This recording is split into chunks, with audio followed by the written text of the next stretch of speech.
Damas y caballeros, bienvenidos a una nueva entrega de estas entrevistas especiales. Hoy con José Antonio Martín Petón. ¿Qué tal? ¿Cómo estás, Jano? Pues muy bien, aquí estamos. Sí, te veo bien.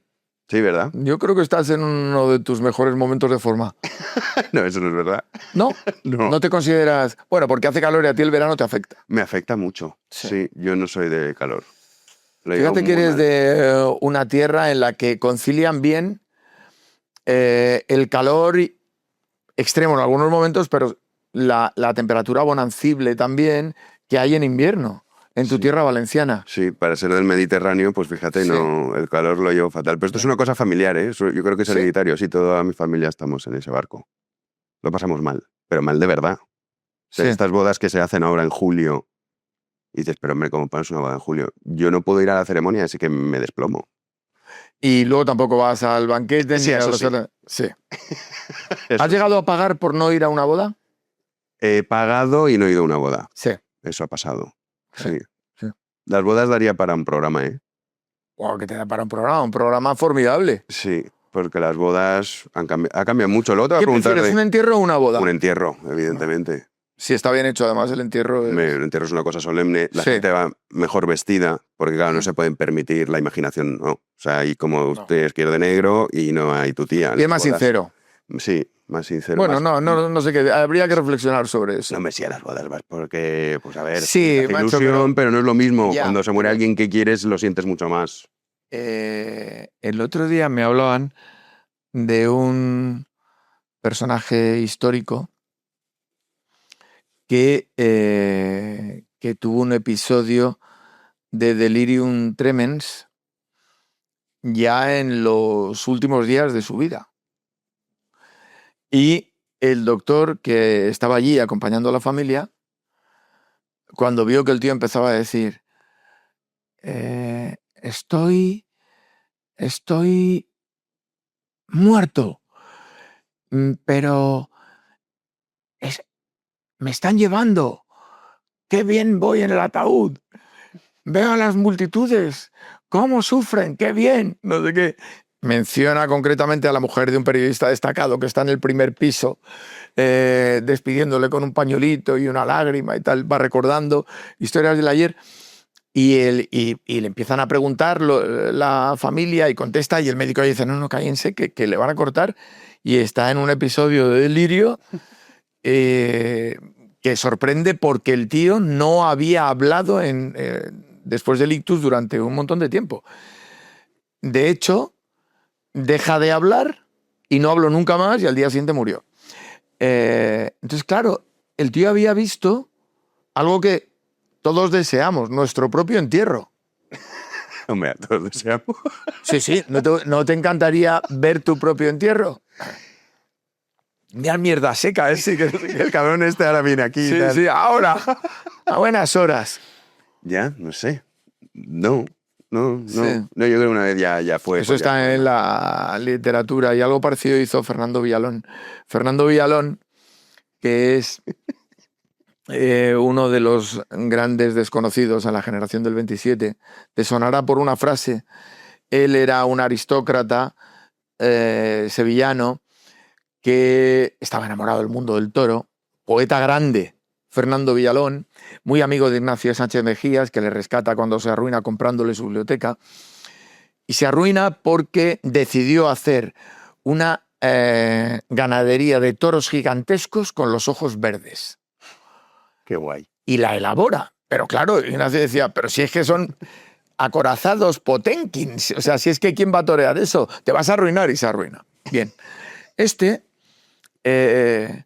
estaba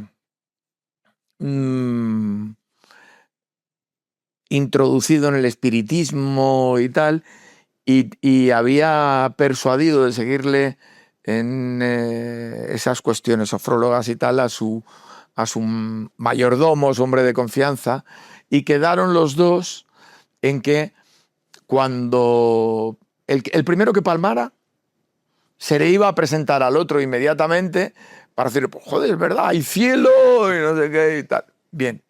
Y una tarde, inopinadamente, el mayordomo, que era más joven, de un yuyu, palma en una tarde de calor sevillano. Con 10. Y entonces viene a recogerle a él solo, nadie, no hay comitiva, no hay nada, un carretón con un tío que llevaba al par de mulas para meter el catafalco y llevarlo al cementerio. 7 de la tarde. Hacia las 9:30, la chacha, la señora que estaba con él de toda la vida, con Fernando Villalón, empieza a gritar: ¡Que está aquí Zacarías! ¡Que está aquí Zacarías! ¡Ha muerto Zacarías! Y este Fernando Villalón ha cumplido su palabra. Este gran hombre ha hecho lo que tenía que hacer. ¡Espera, María, que ya voy! Baja toda leche. Y era el cochero que había llegado tarde porque a las 8 cerraban el cementerio y había vuelto con el catafalco. Y estaba en la puerta, sí. Oye, pero que no vamos a hablar de esto. Joder, es que podríamos hablar de muchas cosas, ¿eh? Ya bueno, pero has escrito un libro. He escrito un libro, sí. Entonces vamos, por favor. Va bien el libro, ¿eh? Está Estamos fenomenal. ahí con la 4ª edición, sí. Lo está petando. Sí, y mira que a priori parecía complicado. Vamos a verlo, aquí está en pantalla, Diario ¿Por qué Secreto. te parecía complicado? Ahora te lo digo, Diario Secreto de José Antonio, escrito por José Antonio. Así que es un libro, bueno, primero, vamos a decirlo, o sea, tú y yo nos conocemos, entonces yo sé que a ti, José Antonio, te atrae muchísimo. Me has explicado el porqué, pero me gustaría que explicaras a la audiencia por qué te atrae tanto el personaje de José Antonio. Bueno, aparte de la condición heroica que le adorna, muerto a los 33 años, en plena juventud, con un carisma no normal, fuera de lo común, y capacidades que han ocultado luego y ante mis ojos hacen más grande su figura. Es decir, cuando conocemos a un personaje en su exacta dimensión, lo medimos exactamente. Pero cuando han ocultado la mayor parte de su legado, de su figura, de su personalidad, el misterio, ante mis ojos, lo hace mucho más atractivo. Y me puse en la búsqueda de resolver ese misterio a papelear archivos desde hace muchísimos años. A la atracción se unió la curiosidad, permíteme, intelectual. Intelectual es el que reflexiona. Esa es la acepción. Y era necesario reflexionar mucho sobre esa figura, buscar sus raíces, sus orígenes. Ahí es cuando caigo. No es una epifanía, no es un deslumbramiento, porque yo ya conocía la base del personaje, pero me doy cuenta de que hay una obligación moral, histórica, patriótica, de resolver la personalidad de un individuo que, en mi criterio, deja abierta una vía solidaria muy interesante para España, que es la de la síntesis entre tradición y revolución, entre una España y otra, superadora de las distancias, de las diferencias. O sea, tú siempre te reconoces como José Antoniano. En ese plano sí, en este último que he dicho, ¿no? En el de buscar frente a la confrontación algo que estaba en su carácter y que se reafirma: un hombre que va a morir no miente. Y este, que no era nada frívolo, menos. En el sentido de que se estaba dando cuenta de lo trascendente del momento. Y dice: ojalá sea la mía la última sangre vertida en discordias civiles, ojalá el pueblo español, tan rico en buenas cualidades, sepa encontrar al fin el camino de la patria, el pan y la justicia. En su testamento, primeras líneas. Lo último que escribe. Como no miente, y yo creo lo que dice, y después de este diario creo todo lo que dice es verdad y se corresponde con lo que sucedió. Espero que algunos intelectuales, ayer volví a leer el resumen de algún historiador de izquierdas de la escuela marxista de interpretación histórica, heredero de Tuñón de Lara, que está en el descubrimiento de la breve, leve, mínima ayuda que el fascismo hizo a la Falange a través de algún viaje de José Antonio a París. Ridículo, cantidades que eran la quinta parte de lo que el hombre cobraba en un año. O sea pero tenía otras cosas que hacer en París mucho más interesantes, relacionadas con alguna señorita. Entonces, esto es así. Este mismo historiador que descubre eso leo que dice, bueno, me di cuenta de que efectivamente la ayuda era insignificante. Entonces me tuve que poner en cuestión si José Antonio había de verdad sido partícipe en la guerra y en realidad, este era el fondo del asunto, había sido ajusticiado o asesinado por la República. Sin duda lo primero. Era un juicio justo, no sé qué, no sé cuántos. Todo mentira.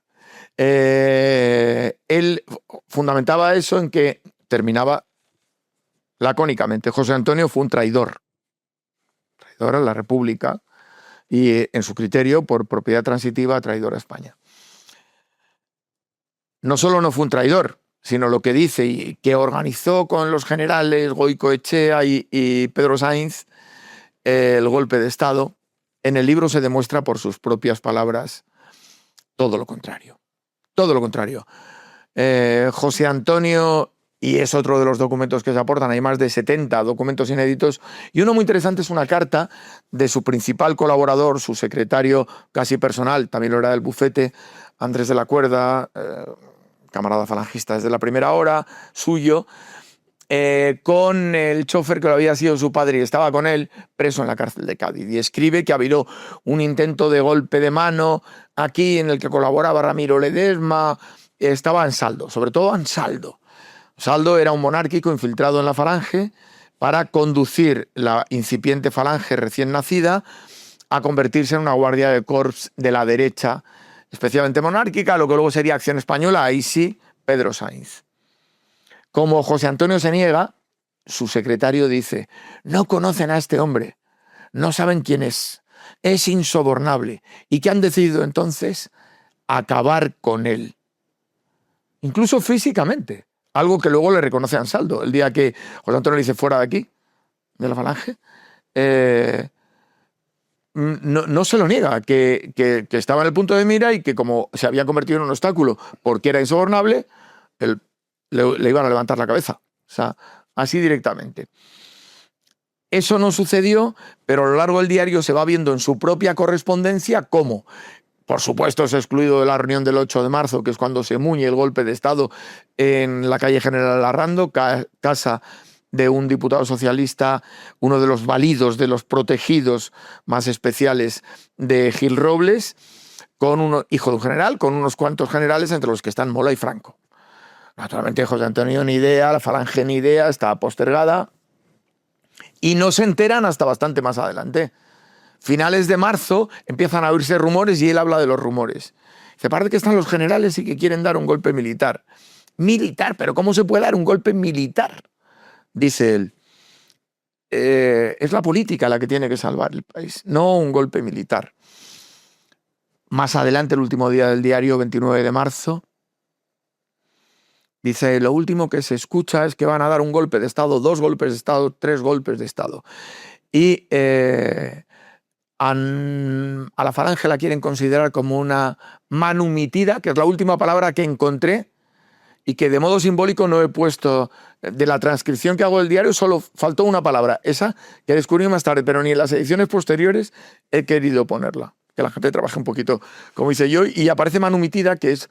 Manumitidos eran los esclavos que eran liberados a cambio de ponerse en la primera línea como carne de cañón, fuerza de choque de un ejército. Y él dice como manumitida, fuerza de choque. O sea, que era la falange como los esclavos que ponen delante. Añade, los muy cerdos. Está hablando de los generales. Y está hablando de esa derecha con la que dice el historiador marxista que conducía a José Antonio, había pactado con José Antonio. Espero que ahora que ya conoce la verdad de su propia mano, vuelva a rectificar, como hizo la primera vez, no tenía importancia aquello de los fascistas, y diga, mentí por ignorancia, yo eso se lo admito, y ahora que lo veo, que tengo el documento, tengo que decir que fue asesinado y no era un traidor. Asesinado por un tribunal a sueldo de la República, y digo a sueldo porque fueron el fiscal Vidal Gil Tirado y el juez Federico Enjuto, retribuidos con cargos y pamemas por la sentencia que en el juicio ellos ayudan a que se produzca. Aunque es verdad que había en el ala izquierda del Frente Popular, una decisión de antemano tomada, que era acabar con ese tío. Qué torpes, porque si lo llegan a mandar a Burgos, como él propuso, él propone un gobierno de concentración nacional y propone que su familia se quede como rehén. Fíjate él, que tenía ese honor como primera divisa y deja a los suyos allí, no iba a volver a intentar parar la guerra con un programa que incluía la amnistía general a los combatientes y empezar otra vez. Él, terminó, era partidario, lo reitera varias veces y luego en sus escritos es algo que he descubierto sobre lo que insiste Dionisio Rederjo, porque José Antonio en realidad se lo dice en 1936, mes de mayo, al jefe de la UME, la Unión Militar Española, que se va a ir a ver a Mola, se va a ir a Barcelona, la gente de Batet y tal, allí, a organizar el golpe y va a ver a José Antonio, y José Antonio le dice: yo no soy partidario de militaradas, vuelve a decirlo, yo soy partidario de una dictadura republicana que recupere la república y la haga para todos. Estamos hablando de mayo, finales de mayo. Hasta el 2 de julio no empieza a pensar en colaborar de verdad con el alzamiento, cosa que por otro lado no tenía manera de eludir porque directamente en el otro lado les asesinaban, les mataban. Esto es algo que empieza a suceder, muy planificado, con las MAO como elemento de acción en la primavera del 36, tiempo antes de que empezara la guerra. Bueno, de hecho escribiste un libro sobre esto, ¿no? Sobre cómo... Sí, con Sergio Campos, que es un genio. ¿El anterior? Sí. Violencia antes de la guerra civil. Violencia roja antes de la guerra civil, que es un libro muy recomendable para ver que esa violencia estaba organizada y empieza en un día. A las MAO las legalizan horas después de que el Frente Popular llega al poder. Estaban muy entrenadas, más de 3.000 tíos uniformados que se constituían en policía y en ejército paralelo. Policía que hacía grupos de control en la calle, te paraba y te asesinaba. Sí. Olano, Belsobel, hay casos narrados en ese libro. Sí, es un librazo, el de Violencia Roja antes de la Guerra Civil, que recomendamos aparte, que además es que se pueden compaginar con también el diario, para entender el contexto de la época. Sitúa así para conocer el contexto, pero es violencia en la que los falangistas replican a la violencia, insisto, replican a la violencia organizada, efectiva, profesional, bien hecha. Estoy hablando simplemente en términos técnicos de lo que es la violencia comunista, muy meditada, muy trabada con lo que había décadas de experiencia sucedido en Moscú. Los falangistas respondían improvisadamente, descabezadamente, cada vez más alocadamente, impulsivamente, no, sin un método. No, ellos no tenían unos objetivos a los que... No. ¿Y qué hay de cierto? Porque se dice mucho que Franco pudo salvar a José Antonio y se negó a hacerlo. Yo eso no lo creo. No creo que Franco explícitamente no quisiera salvar a José Antonio. Que esto se ha dicho siempre mucho. Sí, bueno, de hecho hay pintadas de la República, pintadas que yo tengo. ¿Quién mató a José Antonio? La República no fue. Frase que más o menos literalmente repite Melchor Rodríguez también. Pero yo creo que es injusto decir que Franco lastró la salvación de José Antonio, no pudo, o sea, no quiso, o quiso no salvar a José Antonio. Eso yo creo que no es así. De hecho, hubo algún intento y uno que no salió de milagro porque a Agustín Aznar lo reconoce un antiguo compañero suyo de la Facultad de Medicina por las calles de Alicante. Un tío que había resultado herido Gabriel Lola, me parece que se llamaba, en un enfrentamiento en la Facultad de Medicina en el 34 y, lo reconoce de frente y sale por piernas y se refugian en un buque alemán y es el cónsul von Knobloch el que le ayuda a salir de Alicante. Había un grupo en el que estaba hasta Paulinus Kudun, preparándose, entrenándose para salvar a José Antonio. Otra cosa es que hubiera cosas un poco absurdas, por ejemplo, que la aviación italiana bombardeara Alicante, donde estaba José Antonio, para que la gente se levantara, como pasó en Alcalá, que querían linchar a los presos de Alcalá después del bombardeo de Alcalá de Henares. Y es Melchor Rodríguez el que al pie de la cárcel, subido a un coche, con sus 2 respaldadores, Batista y el otro, se enfrenta a la multitud diciendo: me tendréis que matar a mí, pero además les voy a armar, para que no asesinéis la República. No es así. Claro, esa era la parte noble de la República. El Ángel Rojo. Personaje maravilloso. Es un personaje muy desconocido, el Ángel Rojo, Sí. que salvó muchas vidas del bando nacional, para entendernos.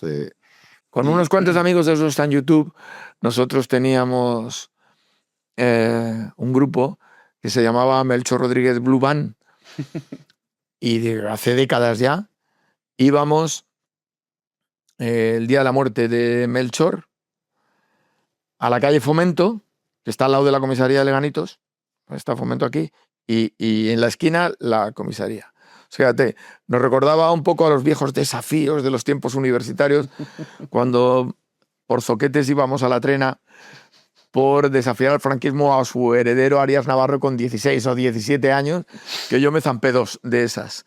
Y entonces lo que hacíamos era, poníamos una escalera allí, le cantábamos su copla a Melchor Rodríguez, que es el Negras Tormentas, y quitábamos la placa de Fomento, que está justo en el edificio donde estaba la siniestra checa torturadora de la República. Pavor, solo verla. O sea, que es que ver esos barrotillos que hay en las ventanas, ventanucos inferiores, y te imaginas lo que debía haber abajo, y mucho más después de haber estado en la Checa Antillón como he estado yo. ¿Cómo era eso de siniestro? Pues íbamos con un palanquín, ¡pumba! Levantábamos la placa de Fomento. Perdón, alcalde. Yo creo que ya Ha prescrito esto. ha prescrito.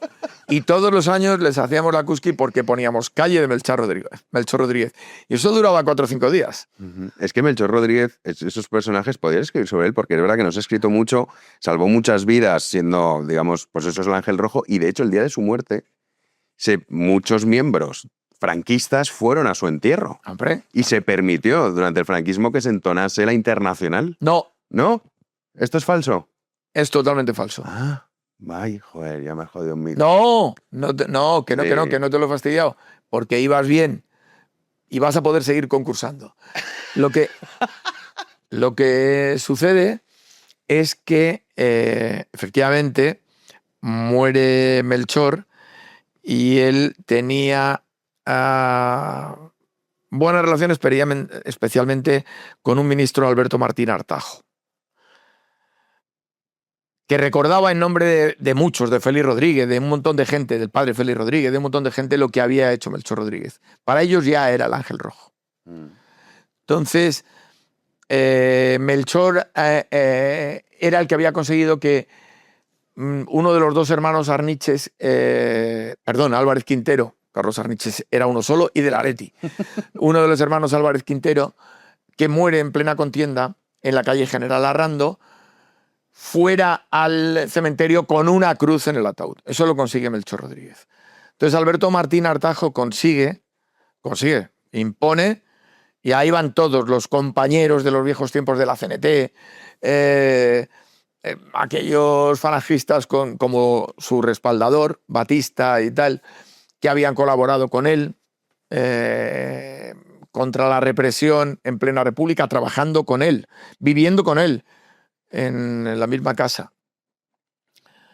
Consiguen que se cante el Negras Tormentas, que es el himno a las barricadas de la CNT, no la Internacional. Hay una diferencia sustancial. Vale. Y es precioso escuchar el Negras tormentas agitan los aires, nubes oscuras nos impiden ver, espero que tu habilidad montando nos ponga esta música por el fondo, que es la varsoviana, una marcha que aparece en Doctor Civago. ¿Y por Cuando van qué todos en juntos. tantos libros dicen que...? Porque es verdad que se ha Porque- escrito poco sobre Melchor Claro. Rodríguez, pero en los que se han escrito, que yo he podido ver, En muchos algunos. dicen la Internacional. En algunos, o sea, no. Bueno, que da igual. O sea, el caso Sí, se permitió que se cantase. Sí, el Negras Era de- Tormentas. Sí, y sí. muchos Que era un minutos. himno proscrito, que es el mismo que cantábamos nosotros cuando le poníamos la placa a Melchor. Eso.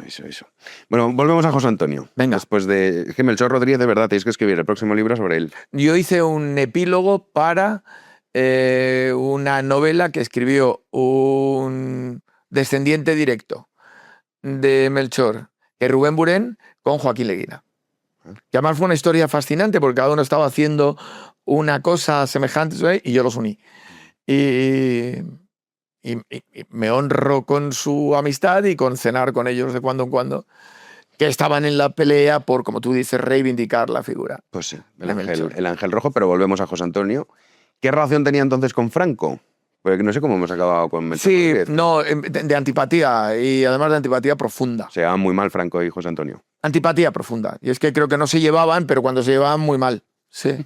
Bueno, en el libro se cuenta. Hombre, eran muy diferentes porque al final José Antonio dejaba de ser un señorito, ¿no? No, yo creo que es todo lo contrario. Hombre, coño, José Antonio. No digo que es todo lo contrario el motivo de la... ¿No crees que era por eso? No, nada que ver. No, nada que ver. De Franco era, pues, un hombre de Ferrol, militar, de una familia, No, pero no que tiene- con un no- padre... Pero no tiene No, que no ver es por con eso. eso. No es una despección de José Antonio hacia Franco. Y No, sí, o de Franco hacia José Antonio. ni yo creo que tampoco de Franco hacia José Antonio. Es algo mucho más profundo. Era antipatía. ¿Y por qué? Antipatía.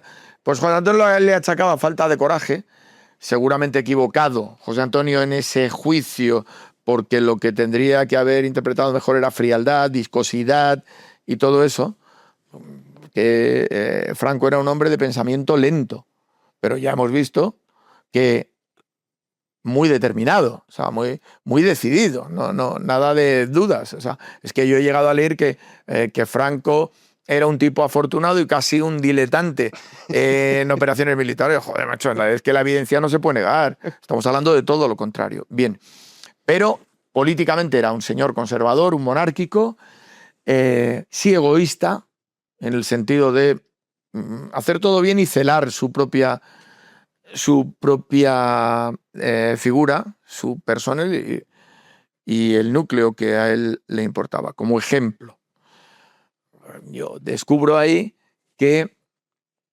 muestro, mejor dicho, en el libro cómo a la antipatía que ya existía entre ambos se une que la mujer de Franco, que era la hermana de la mujer de Ramón Serrano Súñer, era propietaria de un amplio local en Oviedo. Por azares de la existencia, ese local lo alquila a la Falange, como siempre a través de un propio, y luego van los falangistas. Cuando se entera Franco de que el local que ha alquilado el propio en realidad pretende ser el local de la Falange, llama a Ramón Serrano para decirle que deshagan el trato porque no quiere líos ni historias. Bueno, fíjate. Y claro, viene Leopoldo Panizo, el jefe de la Falange Asturias, a llorarle, a contar, mira lo que nos ha hecho este y tal. Era constante, luego se ve, ¿no? El episodio de las elecciones de Cuenca es simplemente una gota, es una anécdota, porque yo creo que era tan diferente la figura en lo psicológico, en su perfil, que permitió a Amando de Miguel, el ilustre sociólogo español, decirme en 1986, en una entrevista, que un joven periodista entonces era las dos cosas, periodista y joven. Se estaba cumpliendo el 50 aniversario de la muerte de José Antonio. En Radio Heraldo hice un programa que al final es valioso. Tengo la grabación, fue una semana entera y con personajes diversísimos. Rosa Chacel, Fernando Sánchez Dragó, este mismo, Ramón Serrano Súñer, Cunqueiro, Torrente, Ballester, un montón de gente.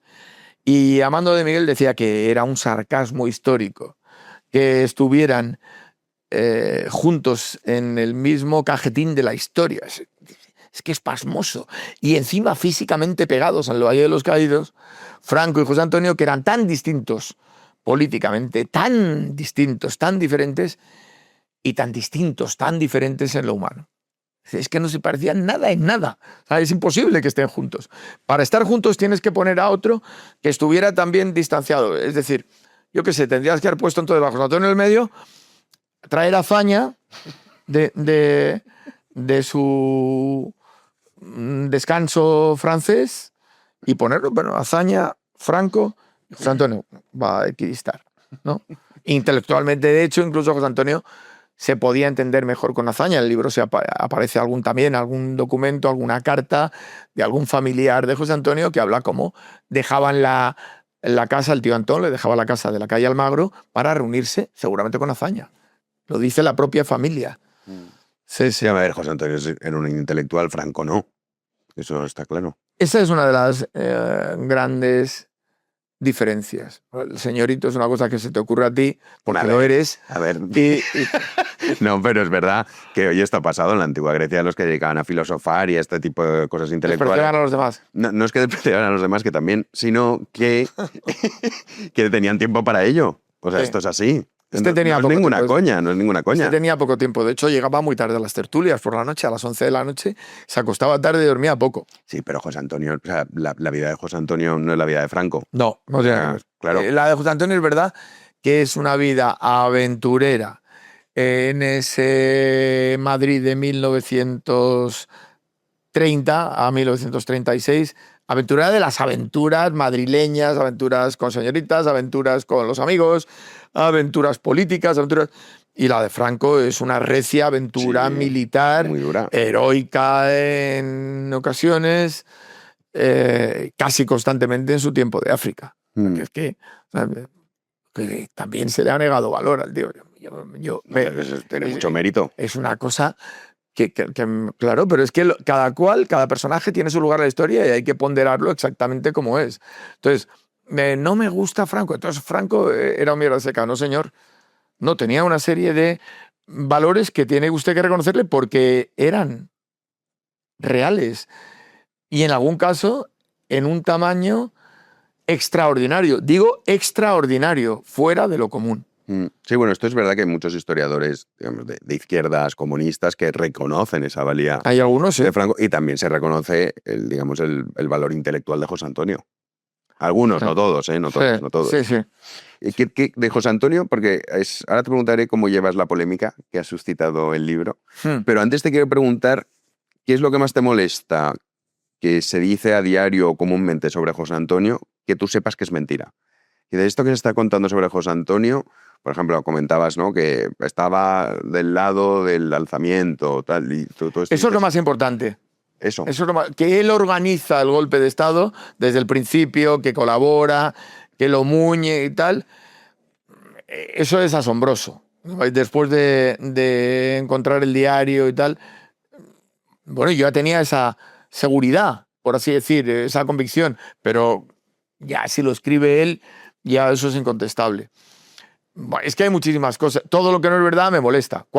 Pero pasa con cualquier cosa que tú conozcas. O sea, a veces te molesta hasta la ignorancia en la que se manifiesta la gente. Es que el otro día me escribe un chico que ha leído el libro. 22 años. Agradeciéndome emocionado el libro. Pero por una razón sencilla. Porque 22 años. Digo, qué joyas tenemos en España. Qué alegría ver que hay gente así. Me ha pasado con más jóvenes. En la Feria del Libro, otro. Un par de ellos.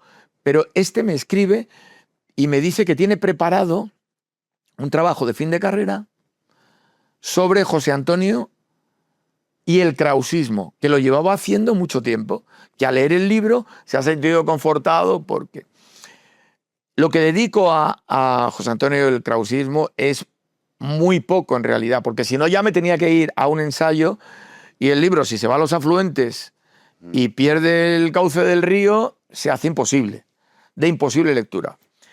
Pero si nos vamos al origen de esa frase que refleja tanto y que te hace pensar qué pasa con José Antonio y el krausismo, que unidad de destino, lo universal. ¿Qué quiere decir eso? No está claro. Bien. ¿Tú sabrías Sí, explicar sí, qué sí, quería decir? claro que lo sé explicar. Si es perfecto. Se ha atribuido primero a Ortega, que Ortega lo recoge, también del krausismo, cuando habla de proyecto sugestivo de vida en común. Uh-huh. Pero luego a Otto Bauer, que es el padre del austrocomunismo, Son las primeras disensiones que luego tienen reflejo en Yugoslavia, en Hungría, en Checoslovaquia, décadas después. Que le salen brazuelos más sanos, menos enfermos, que le salen al comunismo.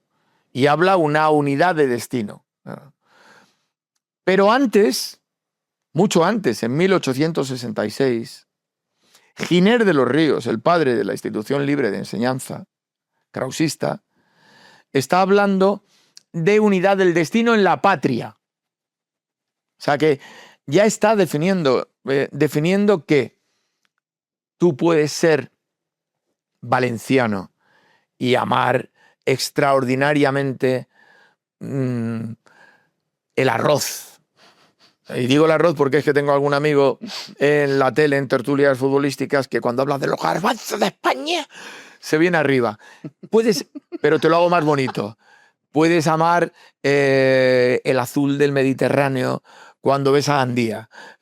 Puedes amar los arrozales de tu interior. De la Albufera. Sí, absolutamente todo eso. Amarlo profundamente, y tu folclore y la Virgen de los Desamparados. Fenomenal. Bien. Pero es cuando, junto a los vascos que llevaban las naves, las capitaneaban para dar la vuelta al mundo y girovagábamos el planeta. Los gallegos que pusieron el pie en Argentina, todos los españoles, yo los extiendo a nuestra comunidad hispanoamericana, son mis compatriotas, que entienden que en ese proyecto común, esa unidad de destino que trasciende lo individual, está la verdad de una patria. Eso es una patria. Antes de Giner de los Ríos, que ahí es donde ya no me extiendo en el libro, eso lo hace el maestro de Giner, Julián Sanz del Río, que unos años antes del 66, hace la primera traducción de Krause y habla de unidad de destino del individuo, que es perfecto, porque incluso nosotros, que nos amamos mucho a nosotros mismos, yo el otro día encuentro un libro de la primera edición, que es donde he puesto las notas, y decidí dedicarlo a José Antonio Martín, comillas, Petón, un tipo muy trabajador al que aprecio mucho. Nos queremos a nosotros más que a nadie. Bueno, a ver, hay grados. Bueno, sí, quiero decir, pero En tu caso sí. no, para ser justos. Si no, ante un paredón de fusilamiento tendríamos que ver tu comportamiento y el de cada uno, ¿no? Si está al lado de la persona a la que más quieres, yo seguramente sí daría la vida. Tú no creo. Bueno, el hecho es que... Me estás dejando fatalmente. No, que es una broma, es una broma. Sí, que sabes que sí, que la daría. Seguramente sí. Bueno, exacto, seguramente. Claro, porque no Sí, sabemos cómo claro. actuaríamos en ese momento. Lo que quiero decir es que el individuo viene de verdad, el individuo que en realidad da un paso más cuando, como los inconformistas franceses, los personalistas, Mounier y todos estos, hablan de la persona, y luego Berdyaev y José Antonio calca todo eso que han escrito estos. ¿Y cómo lo hace José Antonio? ¿Y por qué? Dice, joder, trabó esta línea desde Julián Sanz del Río, que es el que habla de unidad de destino ya en el individuo. Luego Giner, que habla de la patria, unidad de destino de la patria. Hasta llegar a José Antonio, que dice en lo universal, maravilloso, para definirlo perfectamente, lo que observamos es que hay una conjunción de propósitos. Son los regeneracionistas, los herederos de los regeneracionistas, que son los de la institución libre de enseñanza, que dan ese paso, que cogen cosas del costismo y que se encarnan en unos cuantos catedráticos. Y uno de ellos, Adolfo Posada, que es catedrático de... José Antonio tiene dos maestros especiales, Olariaga, más que Sánchez Román y Jiménez Asúa, que son Olariaga y Adolfo Posada. Adolfo Posada llega a decir en los 50 que José Antonio es uno de sus 4 discípulos predilectos. Y Olariaga es el que le dirige su tesis perdida sobre el guildismo, el sindicalismo laborista inglés. Este Adolfo Posada es el mejor intérprete del krausismo en España y de Julián Sanz del Río. Y ahí entiendes todo. Dices Adolfo Posada, Giner de los Ríos, José Antonio, todo esto. claro que José Antonio tenía detrás en su despacho de la calle de los Madrazos un poema de Kipling. Si tienes en ti mismo una fe que te niegan, pero nunca desprecias las dudas que otros tengan. Admiraba mucho a Kipling, que era masón. Pero la admiraba mucho. Ya está, pero claro. Y Krause en su principio fue masón. Lo digo porque lo he leído últimamente, sin añadir quién lo escribe, que lo expulsan de la masonería por hacer un libro crítico que es feroz contra los 3 puntos básicos del secreto masónico. Y lo echan, claro, lo expulsan. es esa evolución del individuo a la persona que es tan importante en el humanismo cristiano que defiende José Antonio, que al final es la base de su proyecto ideológico. ¿Y qué crees que pensaría José Antonio de la España actual? Bueno, es que creo que la España actual no tiene parangón en cuanto a destartalamiento de un sistema desde que existe el Parlamento en España. O sea, es que en España había un caso como el del Extraperlo y tumbaba a un gobierno. Strauss, Perl y Owen. Claro. ¿Te lo he dicho bien? Sí. Vale. Explica, por favor, de qué iba el... ¿Te acuerdas de qué iba el...? Sí, bueno, como pues, la trama esta que hacían para cobrar estos 3 tipos. Sí, por apuestas de... Sí, pero los juegos, el casino... El canódromo incluso, eso es, en el Metropolitano. Y parece que el rey Alfonso XIII participaba de la empresa también. Sí, y Lerroux, ¿no? Y Lerroux, claro, y a Lerroux, ¡pum!, se lo zumba. Sí. Por eso se queda lo de Extraperlo por Strauss. Exacto, sí, muy bien, joder. Gran dato, ¿eh? Bueno, no, es verdad. La pregunta... Está muy bien, está muy bien. No, es que es interesante la historia. Es que la historia es apasionante. La historia española a principios del siglo XX es brutal. Pero ¿qué sería ese caso, el del Extraperlo, comparado con todo lo que estamos viendo en el Parlamento ahora mismo? Sí, bueno, esto tumbó a Lerroux, estábamos comentando. Tumbó a Lerroux. Sí. O sea que, pero una coña al lado de lo que estamos viendo. Una coña. O sea, que es que yo creo que al grado de deterioro que no hace falta ser José Antonio Primo de Rivera y sacarlo de su descanso eterno para ver lo que está pasando o interpretar lo que podría pensar él y cualquiera otro de los parlamentarios que entonces estaban, en la que hubiera pensado Claudio Sánchez Albornoz, paladín de las izquierdas en ese momento, que le dice a José Antonio, después de su discurso sobre la reforma agraria, a José Antonio y a todo el Parlamento, porque se levanta y dice, este señor que acaba de hablar y que pronto estará sentado a nuestro lado. Claro, era el discurso más revolucionario que se conocía entonces. Sí, estaría horrorizado, horrorizado, no sé si es la palabra, pero no... Alguien que llegue, aterrice ahora mismo, no da crédito. No, nosotros nos estamos acostumbrando a convivir con esto. Sí, quizás es lo preocupante, ¿no? Sí. Porque es un nivel... Bueno, pero es que tampoco tienes una posibilidad de desarmar el chiringuito este, o sea, no... esperar a elecciones... No hay más, ¿qué vas a hacer? No. Sí, un poco, bueno, puedes presentar una moción de censura, que te la apoyas en los enemigos de la nación, que eso yo no sé hasta qué punto eso ha modificado, estoy convencido que ha modificado el hecho que hayamos normalizado, para mí lo más grave es que se haya normalizado que gobiernen aquellos que quieren destruir la nación que gobiernan. Bueno, es que eso es un disparate no solo que mayúsculo. ¿Cómo es esto? Sino que la mayor conformidad al gobierno, el mayor apoyo sin fisura ninguna, porque todos han tenido alguna duda, el PNV ha tenido alguna duda, son los que al separatismo unieron la violencia asesina. Y son los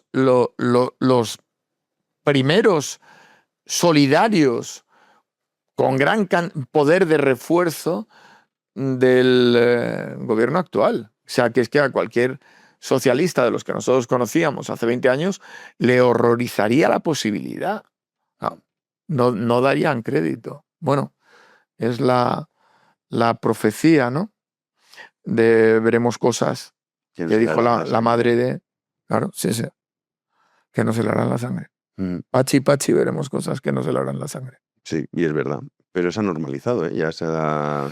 Como tú dices, ¿no? Quizás sea lo peor, porque si se normaliza ahora, es posible que se normalice para siempre. Pero bueno, tú también insinuabas que si los otros reciben el apoyo de Junts y... Yo no estoy en eso. No, digo, que he entendido por lo que decías, sí, que podría que ser. es un riesgo enorme aceptar eso porque normalizas también Claro. los comportamientos políticos de otra gente que son inaceptables. Claro. Es que yo creo que eso es lo primero. O sea, dices, vamos a ver, más allá de las ideas que podamos tener cada uno, Seguramente sí. decir, Claro. hombre, lo primero es que no te gobiernen aquellos que quieren destruir la nación que están O te gobernando. ayuden a gobernar. O sea, es que o te ayuden a gobernar o que te apoyes en ellos para nada. O sea, yo creo que eso, vamos, es lo fundamental, lo básico. Y luego Sí, a partir de ahí ya podemos discutir muchas cosas. Seguramente sí. Pero bueno, tú de política actual sabes mucho más que yo. No. Te lo digo en serio. O sea, que No, yo no sé.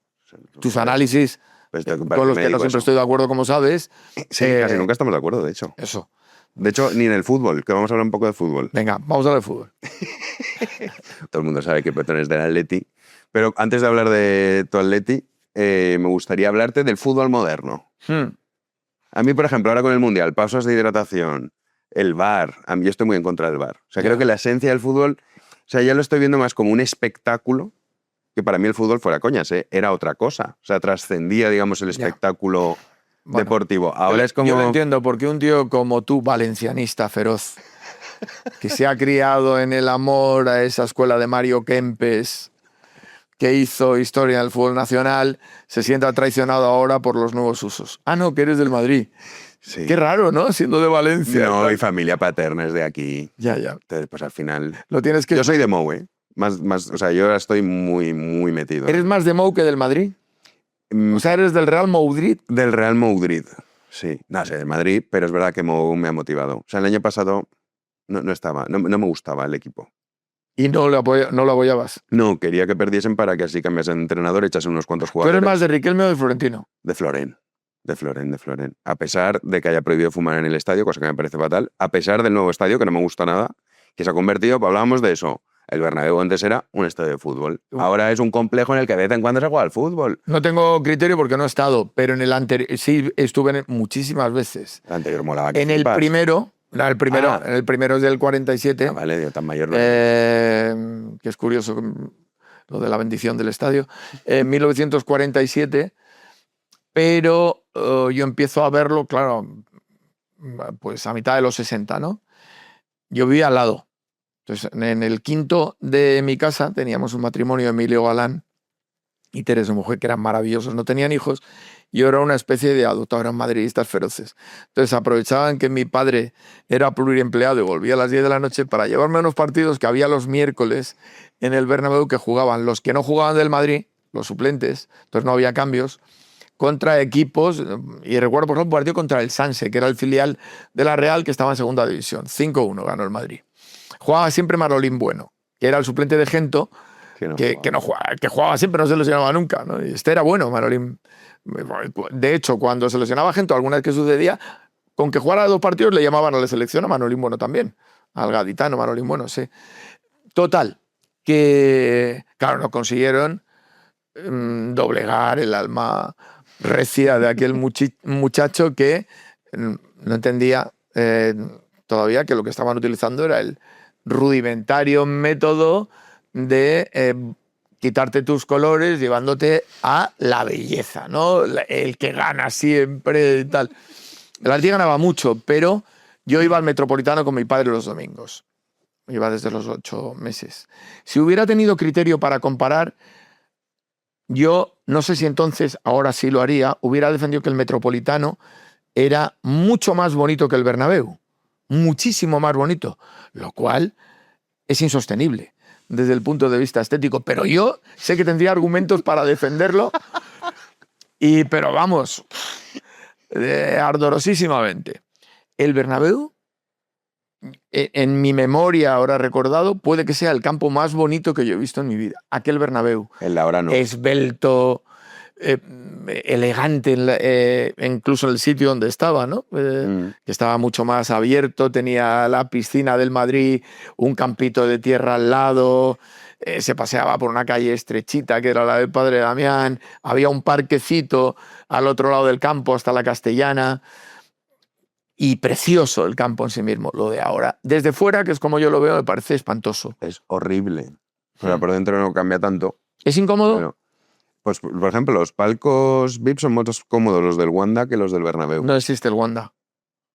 Bueno, ¿cómo lo llamáis El ahora? Metropolitano Que siempre. Cada día que ponéis un Siempre, nombre. El siempre. equipo del pueblo cada día, según Siempre. quien pague, Así somos. pues cambiáis lo Así típico so- del equipo del pueblo, claro. Sí, correcto. Pero el fútbol moderno, El vamos. Metropolitano. No, yo quizá porque el que sigo jugando, yo juego 2 veces a la semana. Esta tarde juego. Y no va a haber pausa de hidratación, ya te lo digo. Y estamos a 38.000 grados.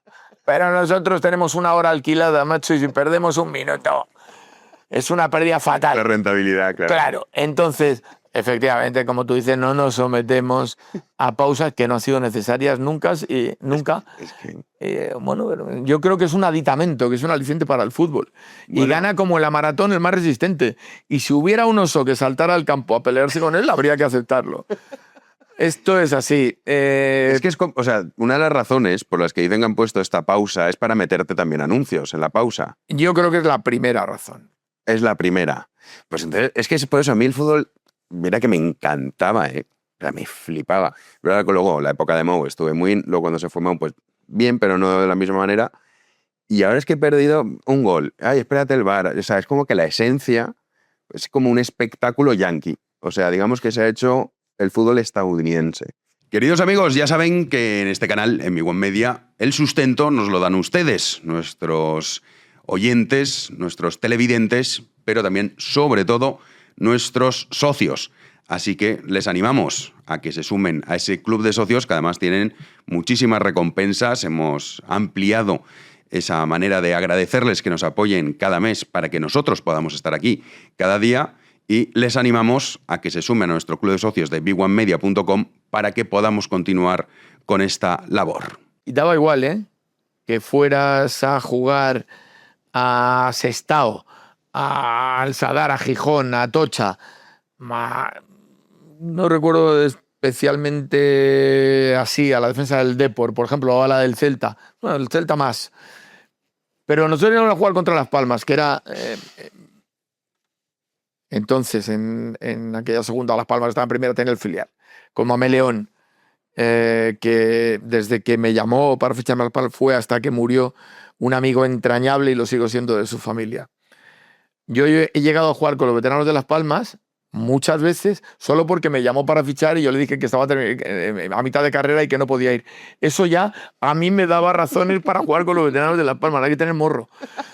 Pero porque era amigo de ellos y muy amigo de Mamé. Bien, Las Palmas te hacía una línea en medio campo donde estaban Juanito, todos aquellos, Toledo, Cundo, que no podías pasar, o sea, era tremendo, te destrozaban. O sea, la primera patada venía aquí. Y el otro era canario, además, porque no iban a llevar un árbitro de la península. Era dificilísimo. O sea, que yo no estoy de acuerdo contigo en tu radicalidad. O sea, yo creo que hay cosas que sí han mejorado el fútbol.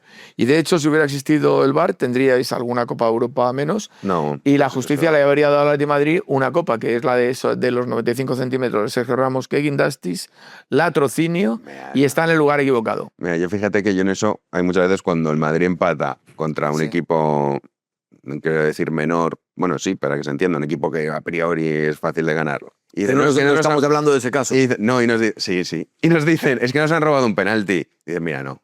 Si tú has sido incapaz de ganar a este equipo y necesitabas que te pegara un penalti, no te mereces ganar. En la Champions que perdisteis, si te empatan Bueno, pero la otra fue en los penaltis y ahí no pasó nada. No, es esa. Ah, tú dices la de los penaltis. Ah, no, es la del gol de Ramos en el 93, es que no. el único gol legal. Ah, vale, sí, ya sé cuál partido lo dices. marca el Atlético de Madrid. Sí. Se llama latrocinio y luego va el árbitro, el Clattenburg y se tatúa aquí la Champions. O sea, hace una tropelía impresionante la firma y se lo tatúa. Pero bueno, de verdad que es que el fútbol sirve para... Hay gente que no lo entiende y se vuelve loca y luego Oye, escribe, loco. no sé qué. Sirve para estas cosas, ¿no? Para, Hombre, es divertido para la eso. conversación de Claro, taberna. pero eso no es lo que nos han robado. La conversación de taberna. O sea, Sí, la bueno, conversación pero de taberna... ahí no ha sido el VAR, ha sido las redes sociales. No, pero no son las redes son las sociales. redes sociales. Ahora, ¿eh? no, pero Son ahora las con redes el VAR... sociales. Ahora con Pero, el VAR joder, no... que hay equipos que tienen bots, macho. Ya, pero sin polémica. ¿Pero qué es ¿De del qué estamos fútbol? hablando? ¿Qué Y es? te hacen una campañita en cuanto te da la gana y te crean personajes y figuras fakes. Sí, bueno, O sea, eso y antes X decía, oye, macho, están usurpando mi nombre, te lo quito. Pum, pero ahora no. ¿Y a ti te pasa? Constantemente. Sí, a ti te pasa porque tú no tienes cuentas en redes, Claro. pero Pero te yo he tenido a usurpan la llegar identidad. 7 cuentas a la vez con mi nombre. 7. Bueno, no pasa nada. Las redes Que sociales no son pasa así. nada, claro que no Son pasa así, nada. son No, así. hace mucho tiempo que les dejas de hacer caso ya. Claro, ¿para y qué? tal. Yo, joder, me enteré que un Mientras un día no vengan a un detenerte compañero mío, pensando que has sido tú el que has escrito esas cosas. un compañero mío en el despacho, que además se ocupa de ese departamento, como llevaba mucho tiempo sin hablar de estas cosas y tal, y él por sistema, cada vez que veía algo en relación conmigo, llamaba, digo, ya no llames ya, tío, que ha llegado Trump y ha llegado Elon Musk y ahora trabajan de otra manera, que no hay nada que hacer. O sea, que esto es ¿y qué hacemos? Como diciendo el tío, vamos a hacer nosotros 17 cuentas fakes y tal. Que no, No pasa nada. cada cual No que pasa nada, diga lo que sí. quiera. Efectivamente, menos si falsifican tu nombre, apellidos. Hombre, claro, a ver si tu te meten en un cara, lío. Y dicen que Jano es Genocida. un asesino de ancianitas en Pascua, Florida. Entonces, claro. Sí, bueno, sería difícil de creer. Pero, Muy difícil, pero. Pero oye, es verdad que hoy en día, claro, no sabemos. Pero volviendo a lo que tú decías, la polémica. Para mí eso es la esencia del fútbol, la polémica. Nos han robado, nos han robado. Ahora con el VAR te lo han quitado porque no han mirado las repeticiones. Como yo ponía el símil como si en los toros, que una de las grandezas también de los toros es la polémica y la división, que en este sentido me parece que enriquece mucho la fiesta.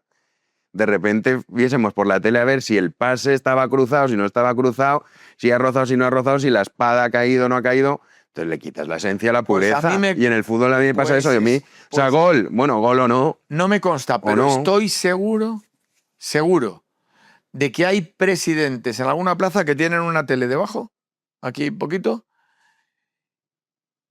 y antes de dar una segunda oreja, y a veces la primera, a pesar de que Desde el el público. 100% del público esté pidiéndola, yo he visto a algún presidente que se ha atrevido a decir con toda la plaza en blanco que no había mayoría. Pues mal hecho. porque Mal eso hecho, no bien, le- no pero le bueno, pero estoy corresponde a él. diciendo cosas que yo he visto. Sí, no, sí, Digo, verdad, que verdad. estoy seguro que está mirando a ver si la estocada está en el hoyo de las agujas, está tendida, está trasera, y cuando la ven, ¡pum!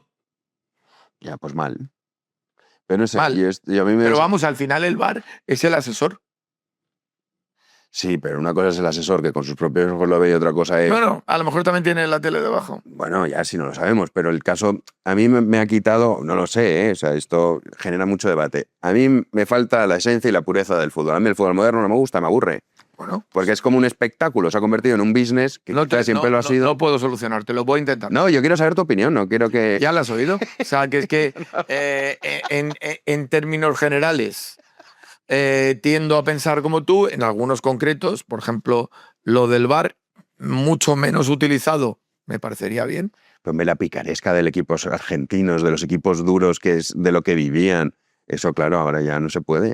No, desde luego, o sea, ese momento maravilloso Era manera de de igualar. Bilardo clavándole un alfiler al delantero centro del Manchester United cuando iba a rematar un córner. Estupendo. Claro, o sea, ese primer plano. Eso es una maravilla. La mano de Dios. Bueno, es que La mano de Dios no existe. el otro día estaba con Alfredo Relaño, estábamos cenando Carlos Toro, hacemos una cena cada mes. Carlos Toro, José Luis García, Carlos Toro, ¿sabes quién es? Carlos Toro es un articulista, ensayista, autor literario y sobre todo él pasará a la historia como compositor. Entre otras canciones, por ejemplo, Resistiré. ¿Ah? Y una que te gustaba a ti, la de Oliver y Benji. ¿La de la serie? Oliver. Me flipaba Oliver y Benji, sí. Pues la canción de la ¿La serie es de Carlos Toro. Ah, coño. Alfredo Relaño y José Luis García. García como mola, ¿eh? Todos los tres que te he mencionado. Y estábamos hablando de la mano de Dios. Y Relaño, que es un genio, macho. Le digo, Alfredo, ¿tú? Bueno, de hecho, lo puedes oír porque para hacer el preludio del Mundial hicimos un programa, llevamos nuestras tertulias de la cena a la COPE e hicimos un programa de apertura del Mundial hablando de estas cosas. Le digo, Alfredo, tú estabas en México en aquel partido de Argentina contra Inglaterra en el estadio y lo viste, te diste cuenta de la mano, dices, voy a dar cuenta de la mano, dice. Y cuando viste, ahora ya con el paso del tiempo, viste el gol de los 18 driblings y al portero. Barrilete cósmico, ¿de qué planeta viniste? Bueno, es que es preciosa esa narración. Sí. ¿Y cuál de los dos prefieres? ¿Cuál de los dos goles prefieres? Y Relaño muy serio dice, el de la mano, por supuesto. Yo también. El de la mano.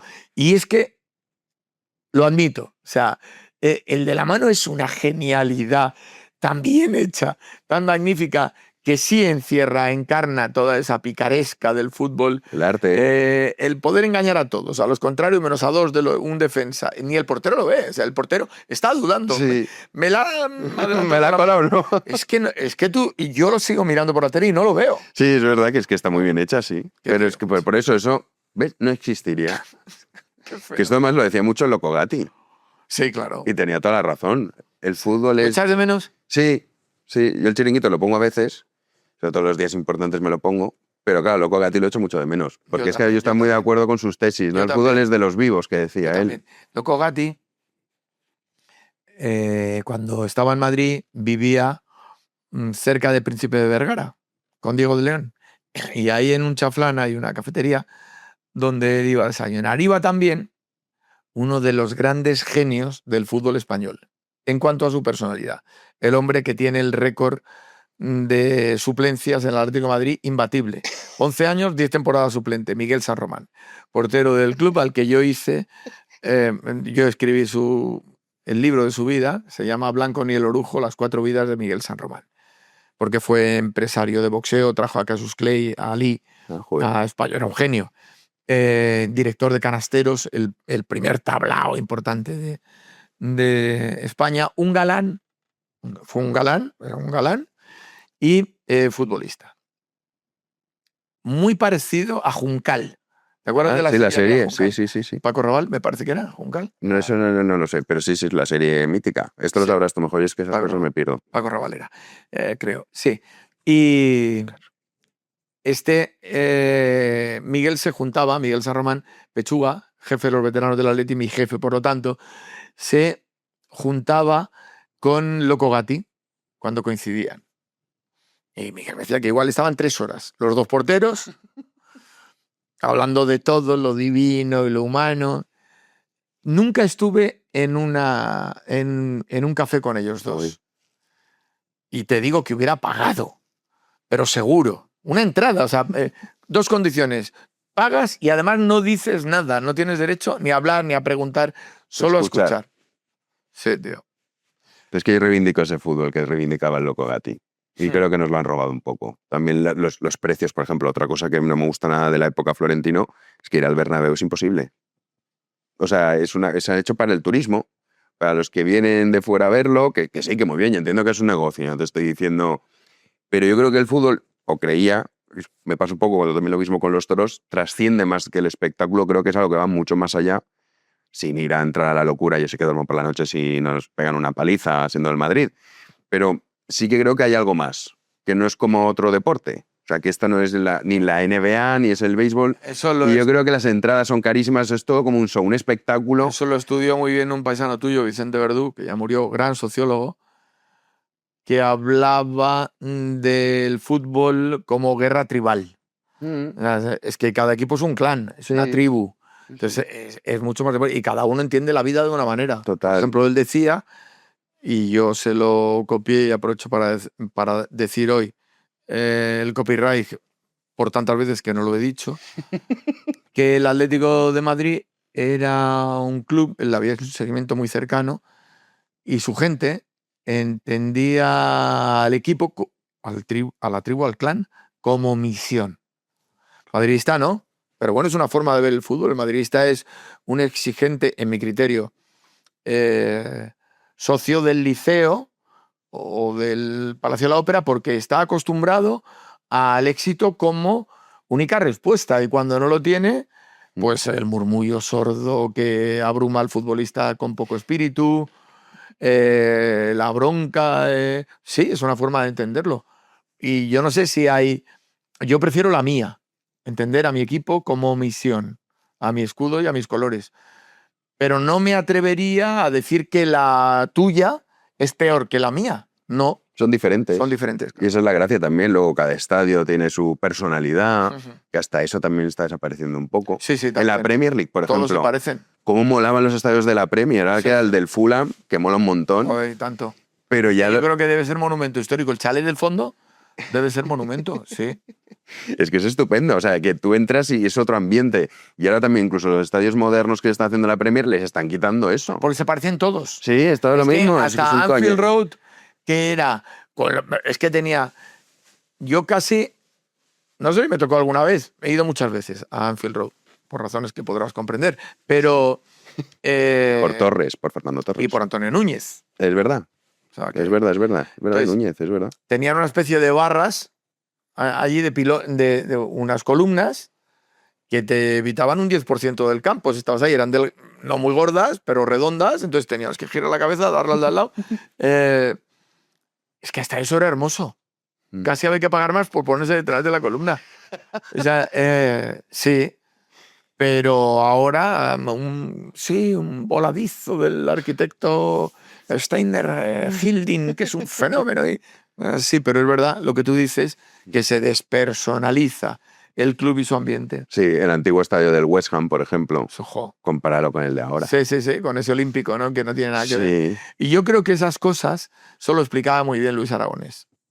Esteban, el portero del Real Oviedo, lo cuenta muy bien. Sí, Esteban. Y es que se anuncia que Luis Aragonés, después de salvar al Oviedo, descendieron el Sevilla, el Betis y el Atlético de Madrid, año 2000. Salva al Oviedo en ese partido que es una final que falla Hasselbaink un penalti. Sí. en Jimmy Floyd Hasselbaink, que fue Pichichi además ese año. Fue segundo, Segundo. pero marca 27 goles. Es una barbaridad. Pichichi es Salva. Salva Ballesta. Salva, ahí está. Sí, sí. Que marca uno más con el Racing de Santander. Y pasa al Atleti y a la temporada siguiente se va a Hasselbaink. Bueno, pues Falla el penalti. Esteban ve en el periódico que el míster se pira. De hecho, el que lo sabía era yo, que había firmado ya en mi despacho a Luis Aragonés con el Real Mallorca. Obtuvo los mejores resultados en la historia del Mallorca. Conectó. Exacto. Sí, esa imagen. Sí. Qué maravilloso. Ese Aragonés mola un montón, ¿eh? Claro, pues Luis Aragonés le dijo a Esteban: el año que viene inauguráis un estadio aquí. Jaula nueva, pájaro muerto. Y el Oviedo descendió. Como Pues el West mira. Ham. Pues mira, Este exacto. año. Que ha bajado. Como el West Ham. Despersonalizas el club, lo llevas a la abolición de las costumbres. El olor de la madera del vestuario en el roce con el linimento. El teclear de los tacos en el pasillo cuando vas para allá. La camilla un poco desconchada con sisates donde te ha dado masaje toda la vida, el mismo oficio. El cuarto del utillero que tú conoces, no tanto como él, pero puedes encontrar unas botas, unas medias. Todo eso se extingue. Todo es nuevo. Es lo mismo que para el visitante. Sí, ir a jugar No tiene fuera. ninguna ventaja respecto a él. Claro. Sí. Pues eso. Pero bueno, pues nada, Petón. Oye, una última pregunta que te quiero hacer, ya que hablabas de tu paso, hablabas cuando habías estado en Anfield con Núñez y con Fernando Torres. También el mercado, ¿cómo lo ves tú? ¿Se ha vuelto loco? O sea, ¿cómo crees que ha impactado estos equipos que son en realidad estados? Ya. A ese también nos han robado un poco eso. O sea, al final, el superdeport, por poner un ejemplo, hoy en día es inviable que aparezca esa figura. Es imposible. Es imposible. Sí, como... Bueno, O sea, ahí había un genio, que era Lendoiro. Sí, pero Lendoiro era una época en la que el mercado no era este desfase. O sea, me refiero No, a Roy Mackay. Se podía permitir fichar a Roy Mackay, se podía es que él se trae... mantenerlo, ahora es imposible. Es que él se trae a Mauro Silva y Bebeto. Sí. Él se trae a la tripleta de Palmeiras. Hoy en día es imposible esto. Está Yalmiña,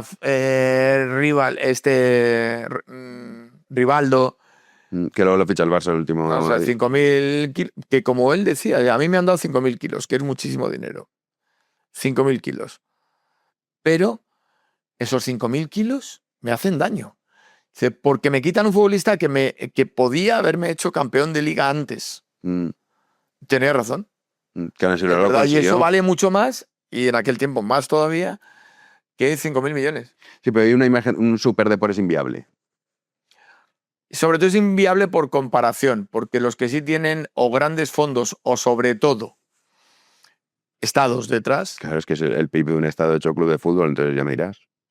tiene razón. Y de eso admitamos también que tú sabes mucho más, de cómo influye la economía en las diferentes herramientas sociales. El fútbol, los equipos no dejan de ser una de ellas, que aglutinan para su uso a muchísimos aficionados, seguidores. Claro. No sé. Sí. Es que, Bueno, pero no te desalientes.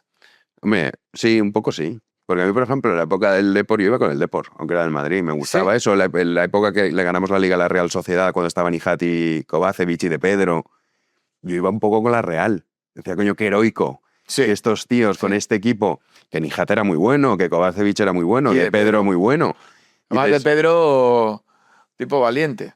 sí, luego ha tenido cosas. Sí. Pero- Ha tenido algún... Sí, problemilla. Sí. Pero bueno, sin entrar en eso, coño, a mí me gusta ver eso. El Valencia de Héctor Cooper, el Valencia de las 2 finales de Champions. Esa también la hice yo. La de Héctor Cooper, una noche, en un programa de la televisión.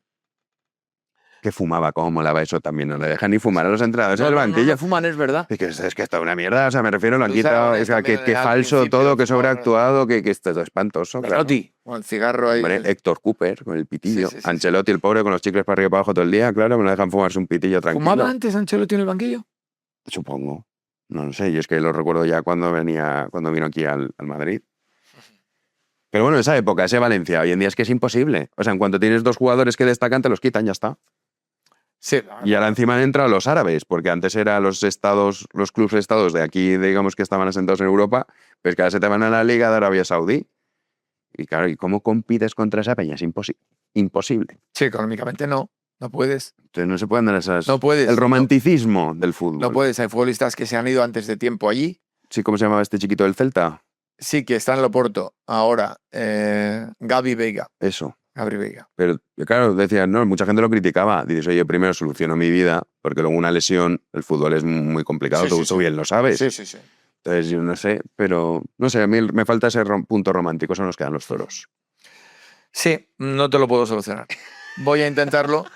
Dedicaré un tiempo de mi próxima semana a intentar. No, pero tienes que hablar más de esto, ¿no? No, pero sí que estamos bastante de acuerdo. No, pero digo que tú, que dedicas al periodismo no, deportivo, y estás en No el chiringuito, pierdo- estás en COPE, estás en ayer tal... me lo decía un amigo sobre otra historia Tienes que meter caña a estas cosas. truculenta y relacionada con el mundo del fútbol, de esos intereses económico-políticos. No, yo no digo eso, yo creo de la defensa del romanticismo. De gente que quiere dedicarse, que quiere quedarse con un club porque es una herramienta. Sí, como herramienta. Al año siguiente, listo de papeles. Digo, no me interesa entrar en perder tiempo en batallas perdidas.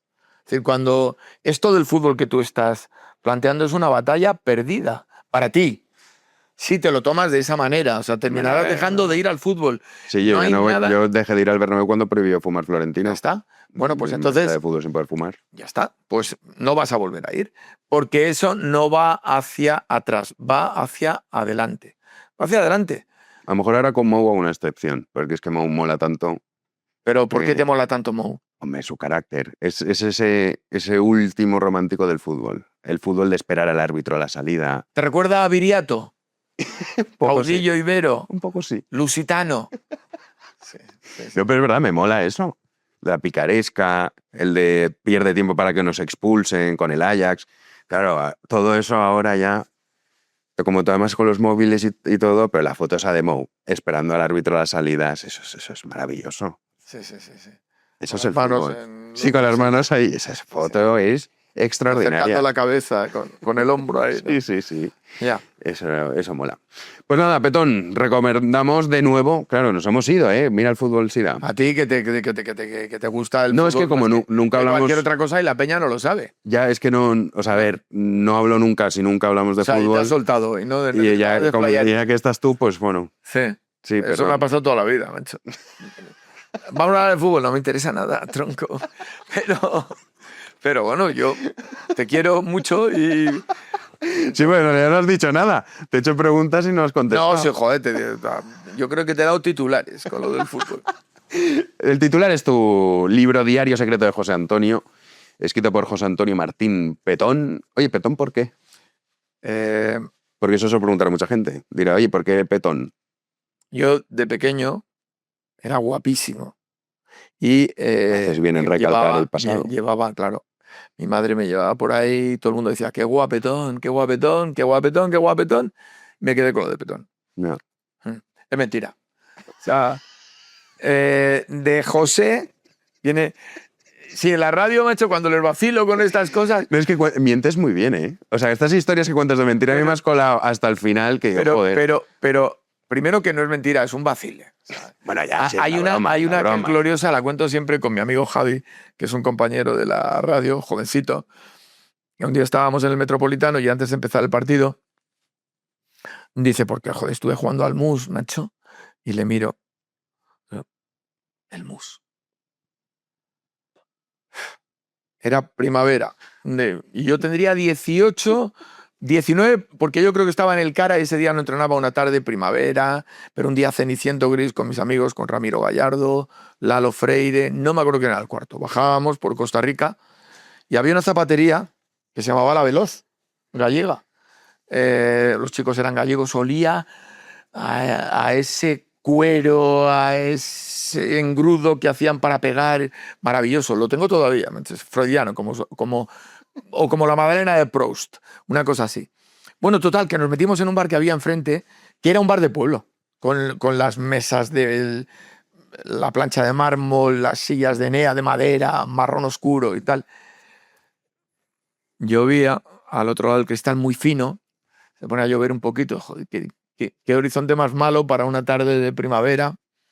Y había un mazo de cartas. Y ante ese panorama, macho,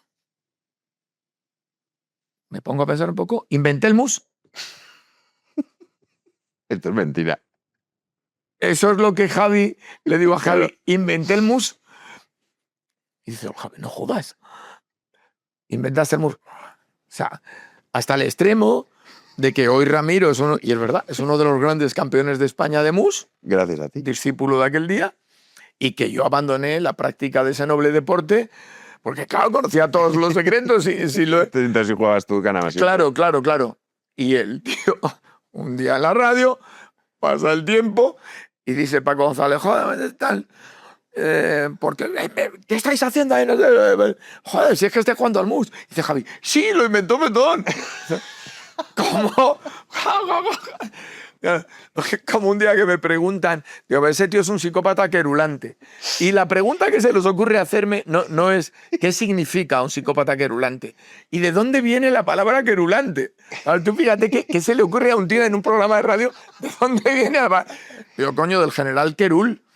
Un general que se sentaba a la puerta del Congreso estadounidense a reclamar una medalla que le habían concedido muchos años antes y no terminaban de dársela. Y se sentaba todos los días en la puerta del Congreso. Historia que tiene un punto de acuerdo con la realidad y tal, pero nada, el general Querul y tal. Y dicen que es mentira. Al cabo de unos minutos, ella dice, he estado mirando y nos dicen los oyentes que esto que ha dicho Petón. Digo, pero bueno, la que sois tontos.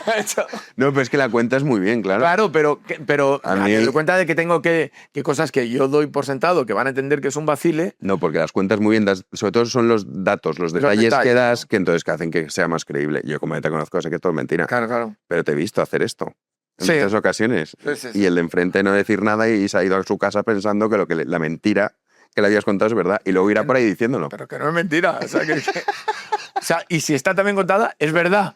Eso sí. Ben trovato. ¿no? Ben trovato, sí. Bueno. Bueno, en el libro sí que no hay nada de mentiras. Son Mi nombre, lo de Petón, viene de José Sí. Pepe P y de Antonio, Tony, Ton. Había más José Antonios en mi familia. Ah, vale. Es una Es tía- verdad que esto- todo esto venía por eso, es verdad. Esto es rigurosamente cierto. Mi tía Loli, catalana, que ya nos adelantó y me espera en el cielo. Una maravilla. Y te digo, era catalana y por ahorrar el segundo día de vida dijo, dijisteis ayer que lo podíamos llamar Pepetón, pero es muy largo, quitemos una sílaba, Petón. Petón, que además tiene una relación con petó, petonet, Sí, que es un beso. beso, Ujú. en catalán. Peto. Vale, pues ya eso es que mucha gente se lo pregunta. Esto es verdad, ahora fuera coña. Sí, seguro, Vale. sí. Y mucha gente cree que es un apellido. Sí, no, pues por eso, que para que quede claro, ahí están los diarios secretos de José Antonio, escritos por José Antonio Martín Otín Petón, que ahí cuentas mucho de José Antonio. Y nada, nos vemos por los madriles. Si Dios quiere, sí. Nos encontramos en cualquier esquina Cualquier muchas esquina, veces. sí, Sí. verdad. Sí. Y de cuando en cuando quedamos para comer. O Sí, sea que- también con nuestro querido Jusi. sí. Qué buen tío. Muy buen tío. Querido, nada, un se gusto. te quiere. Muchas gracias, ¿eh? Gracias por venir y a todos ustedes, ya saben, pueden encontrar este libro para esta lectura veraniega, conocer más la figura de José Antonio, ese diario, pues lo pueden encontrar en Amazon, que dejamos el enlace en la descripción, y en todas sus librerías, que a Petón no le gusta que lo compren, en las librerías de barrio. Así que les emplazamos a una próxima entrega, como siempre, muchísimas gracias por estar ahí.